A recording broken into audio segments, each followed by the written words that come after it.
Hello everyone, we are in MOOC Swayam course on nationalism and constitutional growth in India 1858 to 1920. Friends, in the last lecture we discussed about working class problem and how Indian national movement nationalist leaders responded to the question. So is in the post-World War One resurgence, and particularly in the post-1918 times, we see Indian, League of United Nations formation, and within the scope of the League of United Nations, what we see, there is,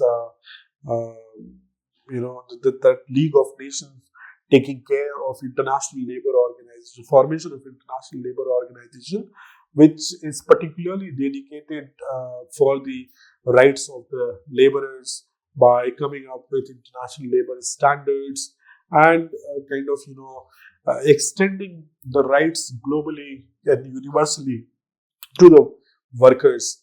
So, there's a post-World War One resurgence, which coincides with the Home Rule Leagues, 1915, Rowlatt Satyagraha, 1919, Non-Cooperation and Khilafat Movement of 1920-22, where what we see, this is the time again where working class activity regained momentum with a focus on national issues. We see formation of All India Trade Union Congress, in 1920, with Lokmanya Tilak and Lala Lajpat Rai playing key roles in the formation of the AITUC.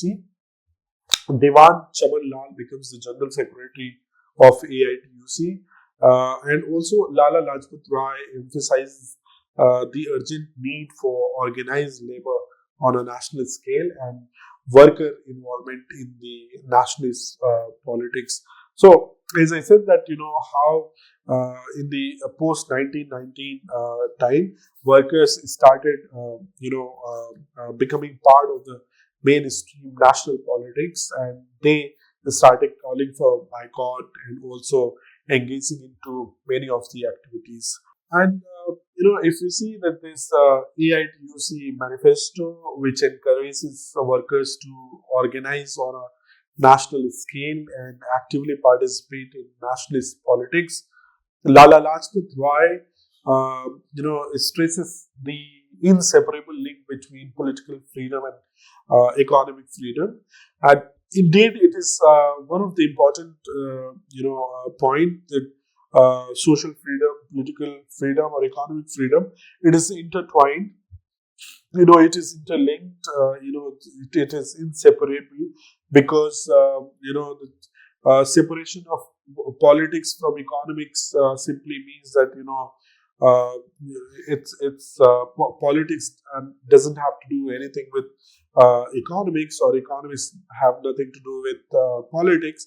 Rather, the money or the force of capital, in fact, in a way determines the political agency or the kind of entire political system. So, and that has to do something with, again, the Marxist framework, which says that there is something called base and superstructure, and that base determines the much of the economics. Determines the superstructure, and that superstructure is basically the system of rule, system of domination, system of hegemony, and that gets into the hand of the political players. So, in a way, we cannot have economic freedom if we shy away in talking about political freedom. So, political freedom and economic freedom are inseparable, and that's Lala Lajpat Rai is very much right in talking about that inseparable link between political freedom and economic freedom. Also, The manifesto of AITUC, urges workers not to neglect the movement for national freedom, as they are an integral part of it. Why they are exploited? Because there is no freedom. India is not a sovereign country. Why they are exploited? Because uh, you know. The political rights of the workers or the rights in general are trampled upon by the British government, because ultimately, it's a colonial government which do not give the decision making powers to the people. There's no right to self determination. There's no idea of self rule, and hence, that system itself is undemocratic, and hence, when there will be system of a democracy, when there will be system under the independent state and independent and sovereign state, that state would definitely be coming up with certain kind of rights for the workers, which will be implemented, and if not implemented, then of course workers will have every right to move to the highest court to get back those rights. So in a way, AITUC manifesto, because that was a trade union Congress manifesto that asked its workers that they should also participate, considering that any kind of idea uh, put forth by the nationalist movement is in fact going to benefit directly or indirectly to the rights of the workers. So Lala Lajpat Rai highlights, links the capitalism with imperialism, and underscores the vital role of the working class in fighting, this combinations. The capitalism and imperialism is inseparable again, because the very process of empire building, and in fact, I deliberated on that how nationalism, capitalism, imperialism, or rather all these things are interlinked. But here, when we are talking about imperialism in our kind of context, particularly during the nationalist movement, the main goal of that kind of imperialism was anti-colonial kind of agitation, where to unite people to fight against the capitalist and imperialist forces, and capitalist and imperialist forces are kind of very much again intertwined and interlinked. So the very advocacy to understand between Indian capitalists and labor, who are sharing profits in a reasonable and just proportion. So of course, Indian capitalists, one can say that whether they was benevolent, there's something called benevolent capitalism, and also how that capitalism can benefit the kind of workers or laborers, where the profits can be shared, but one can actually find it, even this assertion, problematic. But nevertheless, uh, the Indian capitalists, because they are reasonably from India, so that they will be not exploiting in the manner that what the foreign capitalism exploits the labor. So Lala Lajpat Rai rejected the notion that cheap labor is a necessity for Indian industries to compete globally, because that idea was put forth by the British government, or that we require cheap labor so that we'll be able to produce more and more to compete globally. So Lala Lajpat Rai rejected that notion. Also, the Swadeshi period saw a significant shift in the labor movement from economic agitation to broader political engagements. In the post-World War I resurgence, which marked the involvement of the working class in nationalist politics. And also the formation of AITUC in 1920 underlined the importance of organized labor in the national struggle. And then we see the linkages that are drawn by Lala Lajpat Rai between imperialism, capitalism, and political and economic freedom, and also just partnership between capital and labor, particularly focusing on Indian capitalists. Uh, then AITUC embraces the idea of Swaraj, where Diman Chamal Lal, who is the General Secretary of the AITUC, in one of the resolution during the second session of the AITUC, emphasized Swaraj for the workers, not the capitalists, and also Chitraranjan Das, C.F. Andrews, James N. Gupta, Subhas Bose, Jawaharlal Nehru, Satyamurthy, all these people were closely associated with AITUC. And Indian National Congress welcomed AITUC's formation, forming a committee to support its works.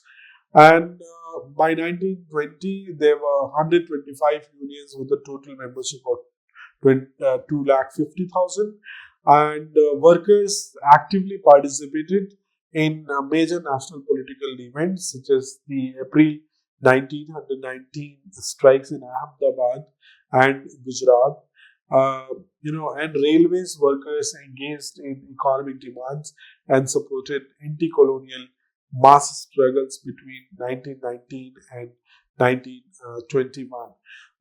Moving ahead, that what we see that workers, they their role was significant in responding to major events of the time, like the All India General Strike in November 1921 during the Prince of Wales visit.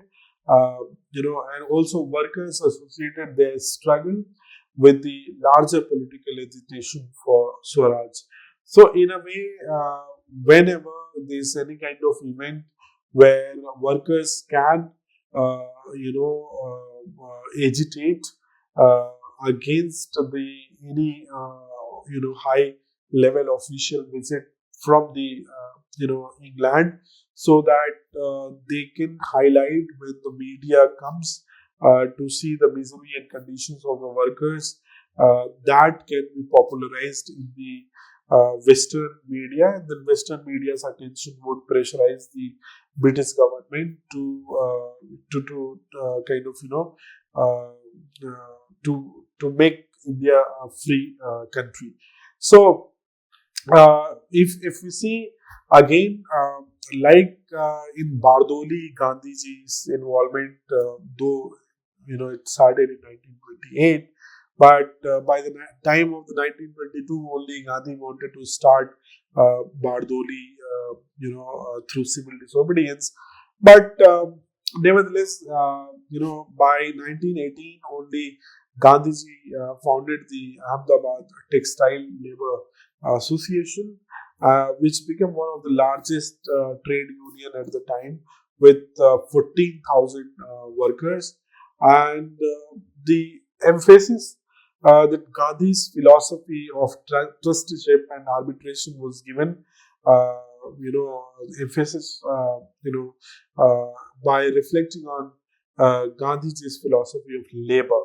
So, the Textile Labor Association achieved a substantial wage hike, almost 27.5% during a dispute in 1918. So it was the sheer effort led by Gandhiji to organize Textile Labor Association in 1918, which had a certain kind of achievement in terms of increase in the substantial wages of the workers. And further, we see, like, there was a lull, there was kind of silence between 1908 to 1918.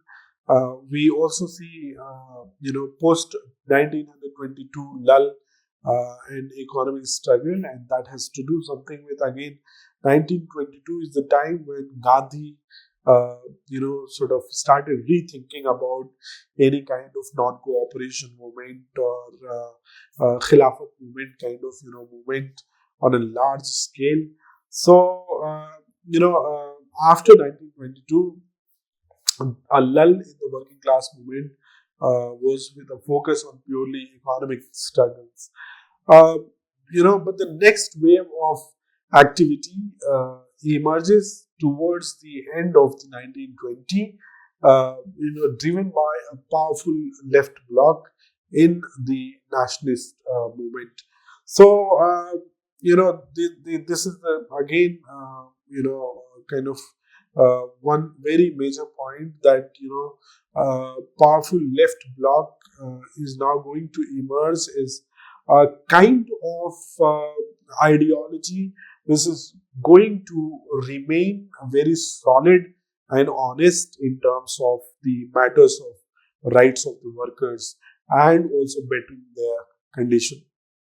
So, in the second half of the 1920s, the left ideological trends consolidated, forming the workers and peasants parties.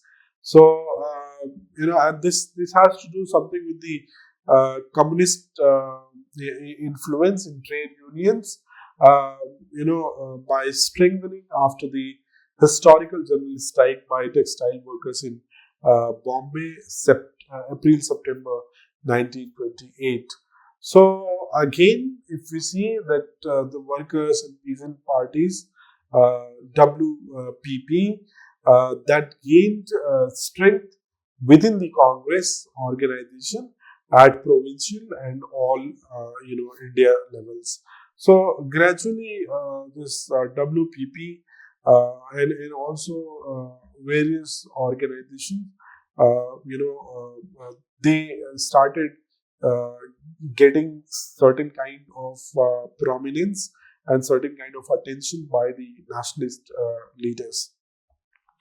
Now, what was the government's response? It was very repressive because also, like in the peasant movements, where what we see during the UP Kisan Sabha movement, that they resorted to violence, and Gandhi was very disturbed, by the use of violence, by looting of the, government property, and also clashing with the police. Similarly, even in the working class movement, what we see, there's a growing militancy and political movement of the working class with repressive laws like a Public Safety Act and Trade Disputes Act. There's a launch of the Meerut conspiracy case against the radical leadership of the labor movement, and government particularly is coming up with draconian laws to crush peasant, movements, working class movements, because these are the people who are, intimately connected with the large, number of people. Because one worker, more than a dozen of, family members are dependent on one worker, and in a way, this number of workers, they do not also come from a very elite background. So the elites were already leading the nationalist movement. They wanted a kind of, participation by the workers, and here, these workers, they are fully participating by hatching conspiracy, and also kind of, resorting to violence at times, which is leading to even further misery and suffering because of the various repressive laws introduced by the British government. And this in a way is also an attempt to divert a section of the labor movement through concessions. and commit it to constitutional and corporatist approach. Uh, and of course, the government is kind of buying these leaders who belong from the working class. Government is giving them certain kind of benefits by breaking it, some of the leadership of the working class movement, so that they will have a kind of some kind of mole in the system, so that the entire system will be just crashing to the ground. But some of the labor movement leaders, they may have joined, but large chunk of leadership was in favor of the national movement, and then they participated wholeheartedly in the galvanizing support for the freedom movement. Further, if we move, we see that there's a workers' resistance, and and that is leading to government's techniques. So workers under communist and radical nationalist, influences, they engaged into strikes and demonstration across the country between 1922 and 1929, and All India Trade Union Congress's decision to boycott the Simon Commission in November 1927 led to workers' active participation in demonstration. And now this was one of this slogan of the Simon Commission. Simon Commission go back. So Commission go back. This slogan became so popular that even kids used to chant, on the street against, Simon Commission. The committee constituted to study, the way the Indians can have, our Indians have capacity and capability to frame their own constitution or not. And in fact, without even having a kind of proper interaction with the leaders of the Indian National Congress, Simon Commission, gave a report of the lack of any coherence in thinking and also capacity to frame the constitution. Simon Commission's report was very pejorative, and that led to a mass agitation throughout India, and workers were, increasingly, kind of part of this demonstration. Also, this is a government's two-pronged attack, involved, where the repressive laws and concessions to divert a section of the labor movement towards constitutionalism and corporatism. So, what do we mean by that is that, government basically came up with those repressive laws, and also the concession to the workers, ultimately to break the entire movements and momentum. And then we see there's a time, which the period post 1922, which witnessed a complex interplay of workers' struggles, political engagement, and government repression. And there is workers' responses, which was shaped by the changing political atmosphere from Swadeshi to post-World War I upsurges and the emergence of left influences. And lastly, this era reflects the intricate relationship between the labor movement and the broader nationalist and political developments in India. So what we see is that by the end of, say, second decade of the 20th century, the very working class movement and the peasant movements have become a kind of very parallel organizational movements, which is going to benefit the or rather, they are going to be the backbone of the nationalist movement by providing mass support base for the activities of the Indian National Congress. So, thank you so much for having again a very patient listening to what I had to say on working class and nationalist movement in this part. And I'm hoping that you all must be, having a great learning experience on the, nationalist movement, and particularly from starting from nations, nationalism, nationalist movement, peasant movements, working class movements. We have dealt with the question of nationalism at length to understand that what nationalism is, what is the positive role and outcome of nationalism, or what is the disastrous role and outcome of the nationalism, how nationalism perceives all those questions of others and cultivating moral community and many other things. I'll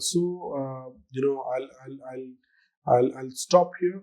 And for this course, I would urge you to read as many as books possible, and particularly Bipan Chandra's book on India's freedom struggle.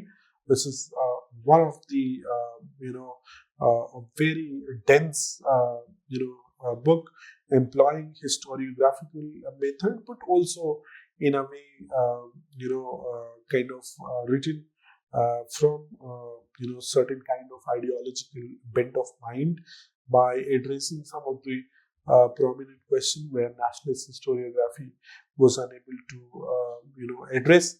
Also, Shekhar Bandyopadhyay's book is yet another very important book from Battle of Plassey to independence.